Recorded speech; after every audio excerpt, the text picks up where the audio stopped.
চৰকাৰে কোনো ধৰণৰ নতুন চাকৰি সৃষ্টি কৰা নাই। এইটো এটা কণ্টিনিউয়াছ প্ৰচেছ হয়, যিসকলে ৰিটায়াৰমেণ্ট লয় সেইটো ফুলফিল কৰিব লাগিব।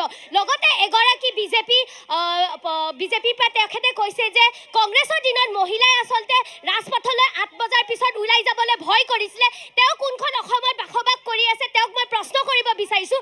তেওঁ যদি ডাটা চাই তেনেহ'লে নেশ্যনেল ক্ৰাইম ব্যুৰ' ৰিপৰ্টৰ মতে 2014 চনৰ পিছত ক্ৰাইম এগেইনষ্টৰ মহিলাৰ ক্ৰাইম এগেইনষ্ট ওমেনৰ বিৰুদ্ধে যিটো পাৰ্চেণ্টেজ আছিলে সেইটো প্ৰত্যেক বছৰে বৃদ্ধি পাবলৈ লৈছে। আগতে কোনোবাই কৈছে যে বিজেপিয়ে অসমখন সুৰক্ষিত কৰিবৰ কাৰণে চেষ্টা কৰিছে, তেনেহ'লে তেখেতসকলক মনত পেলাই দিব বিচাৰিছোঁ এই বিজেপি দিনতে, এই বিজেপি চৰকাৰৰ দিনতে কিন্তু আমাৰ অসমৰ যি স্পেচিয়েল ষ্টেটাছ সেই স্পেচিয়েল ষ্টেটাছ কৰ্তন কৰা হ'ল। 10 বছৰ ধৰি পেলাই এইখন চৰকাৰে কেৱল মাত্ৰ প্ৰতিশ্ৰুতি দিলে যে তেওঁলোকে বাংলাদেশী খেদিয়াই পঠাব, কিন্তু তেওঁলোকে যদি আমাৰ অসম বিধানসভাৰ ৰিপৰ্ট চাই তেনেহ'লে 2021 চনৰ পৰা 2024